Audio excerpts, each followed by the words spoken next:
नमस्कार, आप देख रहे हैं R9 न्यूज और मैं हूं आपके साथ अंकिता शुक्ला। किसान और सरकार का जो लड़ाई चल रहा है वो एक बार फिर से लोगों को देखना और लोगों की लिए तस्वीरें जो निकलकर सामने आ रही है वो बेहद डरावने वाली है। क्योंकि दिल्ली हरियाणा की बात की जाए तो लगातार जो सीमा है वो बंद कर दिया गया है दिल्ली पुलिस की तरफ से कि इस बार किसी को भी वहां जाने की अनुमति नहीं दी गई है। किसानों ने लगातार बैरिकेडिंग को तोड़ने की भी कोशिश की है। आपको बता दें, कल की बात की जाए तो लगातार जो तस्वीरें आ रही थी वो काफी डरावने वाली थी, क्योंकि लगातार जो 5 किलोमीटर की जो जाम लगी थी उसमें लोगों के लिए काफी मुश्किलों का सामना करना पड़ा।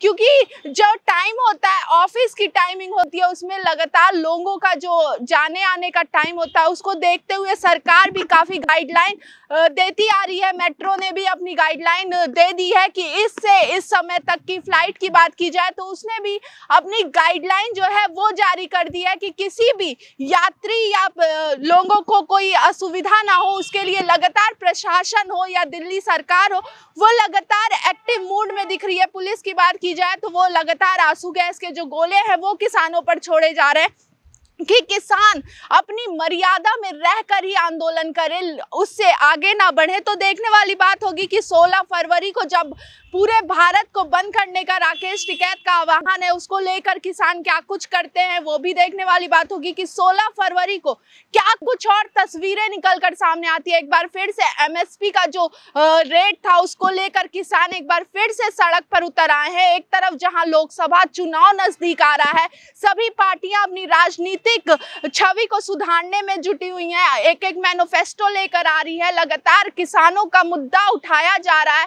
अगर विपक्ष की बात की जाए तो राहुल गांधी कल रात को अचानक से अपनी भारत न्याय जोड़ो यात्रा छोड़कर आंदोलन में शामिल हो गए हैं, तो उसको लेकर भी भाजपा लगातार उन पे निशाना साध रही है कि कल तक तो वो भारत जोड़ो न्याय यात्रा की शुरुआत करके लोगों को एक दूसरा स्टेटमेंट दे रहे थे। वहीं कल की बात की जाए तो वो किसान मुद्दा को अपना मुद्दा बनाकर लोगों को छवि को जो धूमिल करने का है वो प्रोपेगेंडा कांग्रेस की तरफ से बनाया जा रहा है। तो ये भी देखने वाली बात होगी। और आप लोगों से भी निवेदन है, अगर आप यूपी की सीमा में या फिर पंजाब हरियाणा की सीमा से दिल्ली की तरफ जाना चाहते हैं तो अभी कुछ दिनों के लिए रुक जाएं, क्योंकि जो बैरिकेडिंग है पुलिस की तरफ से आंसू गैस के गोले छोड़े जा रहे हैं वो काफी भयानक हो सकता है। आपकी ही सेफ्टी के लिए पुलिस लगातार एक्टिव मोड में दिख रही है। तो जो कीलें देखी गई है वो पुलिस की तरफ से लगातार किसानों को रोकने के लिए किया जा रहा है, सारा बंदोबस्त किया जा रहा है। इस बीच अगर बात की जाए तो किसान इस बार रुकने का नाम नहीं ले रहे हैं। उनका लगातार मानना है कि एक तरफ जहां आप ये कहते हैं कि एमएसपी का रेट डाउन किया जाएगा, बढ़ाया जाएगा, वहीं हमें एक लिखित तौर पर लिख के दें कि नहीं, हम इसी मुद्दे पर बैठे हैं। किसान भी लगातार इस बार उग्र देखे जा रहे हैं, वो बैरिकेडिंग तोड़ते हुए नजर आ रहे हैं, कहीं से भी वो कूच करना चाहते हैं। वहीं दिल्ली चलो बैनर के तले हजारों की तादाद में जो किसानों का दिल्ली कूच का जो आवागमन है वो देखा जा रहा है, जो काफी भयानक तस्वीरें भी निकलकर सामने आ सकती है।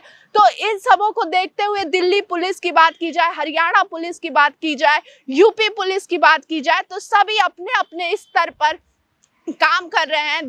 केंद्र सरकार भी लगातार इस माहौल को देखते हुए लगातार जो किसानों की मांग है वो देखता आ रहा है। लेकिन इस बार पिछले बार की बात की जाए तो पिछले बार कई सीमावर्ती इलाकों में किसानों को रहने की सुविधा मिली थी, जाने की सुविधा मिली थी, आंदोलन करने की सुविधा मिली थी। लेकिन इस बार केंद्र सरकार ने पूरी तरह से उनका जो दिल्ली कूच था वो नकार दिया है। उनको इस बार कहीं भी आंदोलन करने की अनुमति नहीं दी गई है। लगातार जो सरकार की तरफ से बैरिकेडिंग हो या कुछ भी हो, रोकने का जो प्रयास है वो लगता चला जा रहा है। तो देखने वाली बात होगी कि 16 फरवरी को जब भारत बंद का आह्वान हुआ है तो उस समय क्या कुछ तस्वीरें आती है वो भी आपको दिखाएंगे, सिर्फ और सिर्फ R9 न्यूज पर। कैमरामैन सुधीर के साथ अंकिता शुक्ला, R9 न्यूज लखनऊ।